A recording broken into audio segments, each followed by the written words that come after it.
Welcome back to Vande Mataram news. Kotappakonda తిరణాల సందర్భంగా శరవేగంగా కొనసాగుతున్న అభివృద్ధి పనులు. ఇందులో భాగంగా స్థానిక నర్సరావుపేట శాసనసభ్యులు శ్రీ డాక్టర్ అరవింద్ బాబు గారు మాట్లాడుతూ, తిరణాలకు వస్తున్న భక్తులకు ఎటువంటి అసౌకర్యం కలగకుండా ట్రాఫిక్లో ఇబ్బందులు లేకుండా చూసుకుంటామని మీడియా సమక్షంలో చెప్పారు. ఈ నియోజకవర్గ ప్రజలకి ఈ పండుగ శివరాత్రి సందర్భంగా ఎలాంటి మెసేజ్ ఇవ్వబోతా ఉన్నారు? వందే మాతరం ఛానల్ వారికి ధన్యవాదాలు తెలియజేస్తూ, మరి అందరం కూడా రేపు ఫిబ్రవరి 26వ తేదీన జరగబోయే శివరాత్రి ఉత్సవాలకి అందరం కూడా రెడీ అవుతున్నాము. మరి గడిచిన 5 ఏళ్లుగా మరి వ్యవస్థ మొత్తం పాడైపోయింది కొండ దగ్గర. దాన్ని అంతా బాగు చేయించుకోవడానికి రోజుకి 200 నుంచి 300 మంది మరి ఉమ్మడి కూటమి తరఫున కార్యకర్తలు నాయకులు వస్తూ ఉన్నారు. మరి రోడ్డు శుభ్రం చేస్తున్నాం, మీరు చూస్తున్నారు, కాలువలు శుభ్రం చేస్తున్నాము. అదేవిధంగా ఏదైతే ఈ కోటప్పకొండ మీద వెళ్ళడానికి వాటర్ ట్యాంక్ ఉందో దాన్ని కూడా శుభ్రం చేశాము. అదేవిధంగా కోటప్పకొండ మీద జంతుశాల కానీ, జింకల పార్కు, అదేవిధంగా కాళింది జలవనం ఇవన్నీ కూడా శుభ్రం చేయడం జరిగింది. భక్తులు చాలా ఉచితంగా శుభ్రంగా అతి శీఘ్రంగా దర్శనం చేసుకోవడానికి వీలుగా ఆ కార్యక్రమాన్ని చేయడం జరిగింది.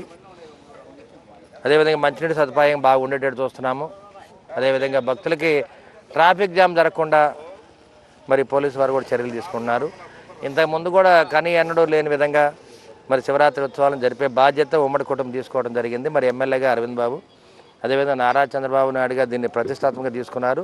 రాష్ట్ర పండుగ కాబట్టి మరి చంద్రబాబు నాయుడు గారి ఆధ్వర్యంలో మాకు 30 లక్షలు కూడా నిధులు ఏర్పాటు చేయడం జరిగింది. అదేవిధంగా కొత్తపల్లి నుంచి కొండ దాకా రోడ్డు వేయడానికి పంచాయతీరాజ్ మినిస్టర్ గారు మన పవన్ కళ్యాణ్ గారు 4 కోట్లు మంజూరు చేయడం జరిగింది. ఎలక్షన్ కోడ్ వల్ల రోడ్డు ఆగిపోయింది. అయినా కానీ ప్రజలకు ఇబ్బంది లేకుండా, ప్రభలకు ఇబ్బంది లేకుండా కార్యక్రమాలని చక్కగా చేస్తూ ఉన్నాము. మరి కార్యక్రమాలు మరి డాక్టర్లు వచ్చారు, లాయర్లు వచ్చారు, వ్యాపారవేత్తలు, చదువుకునే పిల్లలు అందరూ కూడా పిల్లలు రావడం జరిగింది. అదేవిధంగా కోటప్పకొండ వెళ్ళి మెట్ల మార్గాన్ని కూడా శుభ్రం చేశాము. ఎక్కడ కూడా ఇబ్బంది లేకుండా, ఇది మన కొండ, మన పండుగ, మన రాష్ట్ర పండుగ కాబట్టి మనమే బాగు చేసుకుందాం. అధికారుల మీద ఆధారపడి ఉండి అన్ని కార్యక్రమాలు చేస్తున్నాము. కలెక్టర్ గారు, అదేవిధంగా జాయింట్ కలెక్టర్ గారు, ఆర్డీఓ గారు, మరి డిఎఫ్ఓ, కమిషనర్ గారు అందరూ కూడా దీంట్లో పాల్గొంటూ ఉన్నారు. లాస్ట్ ఇయర్ కన్నా ఈ సంవత్సరం ప్రభలు పెరిగే అవకాశం? లాస్ట్ ఇయర్ కంటే ఈ సంవత్సరం ఒక 20% ప్రభలు పెరుగుతున్నాయి. దాదాపు 60 ప్రభలు కడుతున్నాము. భక్తులు కూడా కోటప్పకొండ దేవుడి దర్శనానికి 2 లక్షల మంది దర్శనం చేసుకుంటారు. అదే కోటప్పకొండ కింద అయితే మాత్రం 20 లక్షల మంది ఈ కార్యక్రమానికి వస్తారన్నమాట. శివరాత్రి తిరణాలకి టోటల్గా దాదాపు 20 లక్షల మంది జనం హాజరవుతారు. మరి ఈ కార్యక్రమాన్ని విజయవంతం చేసే బాధ్యత ఉమ్మడి కూటమి, టీడీపీ, జనసేన, బీజేపీ తీసుకున్నాము. ఆ డాక్టర్ కోడెల గారు ఏదైతే ఈ కొండకి చేశారో దాన్ని ఆ పేరు నిలబెట్టడానికి మేమందరం కూడా ప్రయత్నం చేస్తున్నాము. మళ్ళీ కోడెల గారిని స్మరించుకుంటాము, మళ్ళీ కోటప్పకొండను స్మరించుకుంటాము. కార్యక్రమాన్ని ఘనంగా చేద్దామని చెప్పి చంద్రబాబు నాయుడు గారు, పవన్ కళ్యాణ్ గారు చెప్పడం జరిగింది. కాబట్టి అందరం కూడా అసలు కులాలు, మతాలు, రాజకీయాలు లేకుండా అందరం కూడా కలిసికట్టుగా పనిచేస్తున్నాము.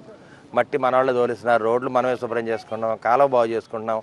ఏది కూడా వదిలిపెడతలేదు. ఇది మన పని, మన పండగ, మన కొండ.